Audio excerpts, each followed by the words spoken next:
Le ton du gouvernement change alors qu'on voit une hausse inquiétante dans les cas de contamination. Les policiers sont maintenant chargés de faire la tournée des restaurants, des bars pour s'assurer que les règles sanitaires soient bien respectées. Alors, nos policiers sont aussi touchés par la COVID, vous l'avez vu. On en parle à notre table des communications ce matin avec Martine Saint-Victor et Louis Aucoin, stratège en communication. Bonjour à vous deux.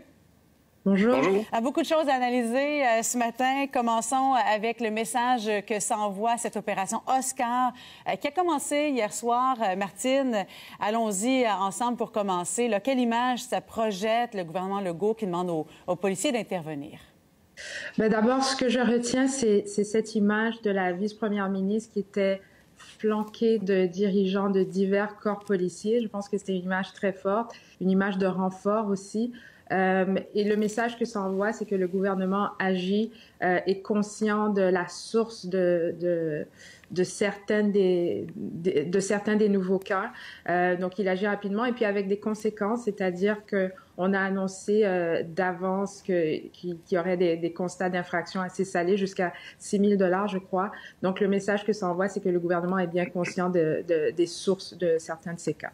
Il y avait des observateurs cette semaine qui disaient le ton monte. On sent que le gouvernement n'est pas content de ce qui se passe sur le terrain, notamment concernant les rassemblements privés, Louis. Mais concrètement, il n'y avait pas grand-chose qui se passait. Là, on disait les bottines ne suivent pas les babines.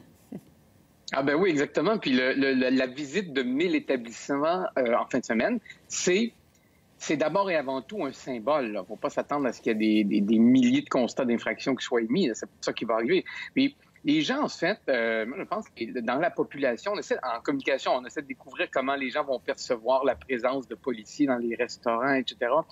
Moi, je pense que ça va être bien reçu. Oui. Puis, en fait, ben oui, parce que un peu comme le port du masque, le gouvernement s'en inquiétait, mais dans la réalité, les gens l'ont accepté assez rapidement, même si on le porte pas toujours tout le temps. Mais en gros, la pression par les pairs est là. Et vous savez, quand vous faites, par exemple, la file dans l'autobus, il y a quelqu'un qui coupe la file.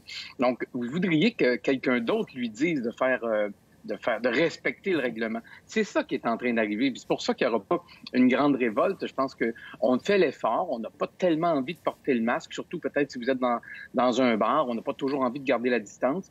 Mais quand on voit des gens qui ne le font pas, on est bien content qu'ils soient rappelés à l'ordre par quelqu'un. Donc, il n'y a pas de problème d'acceptabilité de ce côté-là.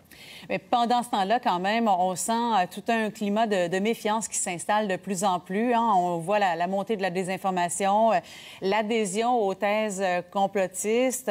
Martine, on voyait dans un sondage léger cette semaine que le quart des gens trouvent que les gouvernements exagèrent sur la COVID-19. Alors, comment on parle à ces gens-là? Comment le gouvernement peut s'adresser à eux? Je crois que la première source de préoccupation du gouvernement n'est pas nécessairement de s'adresser à ces gens-là, mais plutôt de se faire entendre autant que ces gens-là. Je crois que lorsqu'on donne la parole, lorsqu'on couvre les manifestations de ces gens qui croient à la théorie du complot et qu'on amplifie leur voix, qu'on leur donne autant de place dans un bulletin télévisé qu'on donne aux ministres, c'est ça le problème du gouvernement. Et c'est pas de ne pas leur donner la parole parce qu'on n'est pas d'accord avec ce qu'ils disent, c'est de ne pas leur donner la parole parce que leur message est erroné, n'est pas basé sur la science.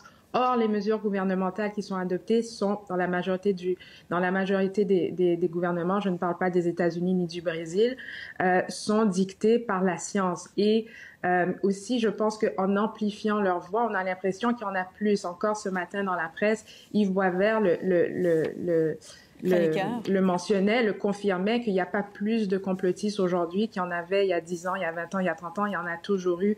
Il suffit tout simplement d'arrêter de leur donner la parole. Mais ça fait quand même en sorte, et je reviens à ce sondage, Louis, on peut le regarder ensemble, parce que plus de la majorité des gens ont dit avoir assoupli leurs mesures concernant la COVID, la distanciation physique, il y en a moins, le port du masque, il y en aurait moins selon le sondage, interdiction de se rassembler en grand groupe, il y en a de moins en moins qui l'observeraient quand on regarde ces chiffres-là. Et vous avez l'impression que c'est un mouvement d'effritement auquel on assiste? Oui, bien, c'est un mouvement d'effritement. D'abord, on a perdu nos repères durant l'été, c'est normal. La période des vacances, on change nos habitudes. Il y a le retour en classe aussi, c'est une nouvelle réalité. Puis, il y a plein d'ajustements là-dedans. Que les gens aient baissé un peu la garde, c'est normal. Est-ce qu'il faut leur rappeler, maintenir la pression? C'est sûr, et puis il va falloir lancer des nouveaux messages, peut-être des publicités. Et là-dessus, moi, je tiens à souligner le rôle efficace des complotistes, parce qu'on se dit toujours, ces gens-là qui manifestent contre le masque, qu'est-ce qu'on va faire contre eux? Vous savez, ils sont pas nombreux. Moi, je les trouve très utiles comme repoussoir pour dire aux gens qui portent pas de masque, est-ce que tu fais partie de ce groupe-là? Non? Ah, bon, mets ton masque. Donc, ça fonctionne assez bien comme repoussoir dans une stratégie de communication. Moi, je trouve ça normal qu'il y ait un effritement. Comme le message c'est sédimenté, c'est de la sédimentation. Ça y va par couche, ça y va par groupe, tranquillement, ça percole. Et puis, dans ce cas-ci, on a reculé. Donc, il va falloir en rajouter. Oui, François Legault qui jonglait en début de semaine, semble-t-il. Est-ce qu'il devait faire une adresse à la nation à une heure de grande écoute ou y aller davantage avec une conférence de presse? Finalement, il a opté par la conférence de presse. Mais il parle aussi de publicité plus percutante. Martine, on l'a entendu dire peut-être que les gens n'ont pas autour d'eux des proches qui ont souffert de la COVID-19.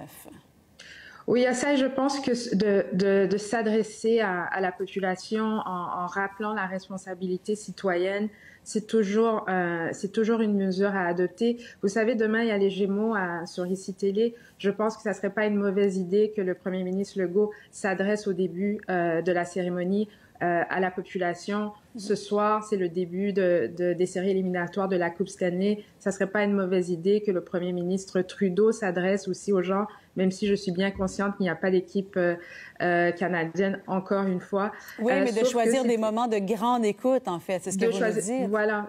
Oui, surtout que la série éliminatoire sera diffusée sur des chaînes canadiennes. Je pense que aussi de décider de faire de la publicité, c'est un bon choix. Cet été, on l'a vu, il y avait la campagne, notamment avec des personnes connues comme Lard et Sarah May. Ça avait sa raison d'être. Maintenant, passons à une nouvelle campagne publicitaire, oui. Oui, c'est ça. On l'avait vu avec des jeunes influenceurs qui s'adressaient notamment aux adolescents à un certain moment au début de la pandémie. On s'arrête quelques instants, puis on se parle ensemble dans les prochaines minutes de l'image de la semaine. À vos yeux, comment vous avez vu l'actualité cette semaine? Alors, vous voyez certaines images qui déroulent comme ça à l'écran. Faites votre choix à la maison. Tiens, Martine et Louis vont nous dire qu'est-ce qui les a plus marqués.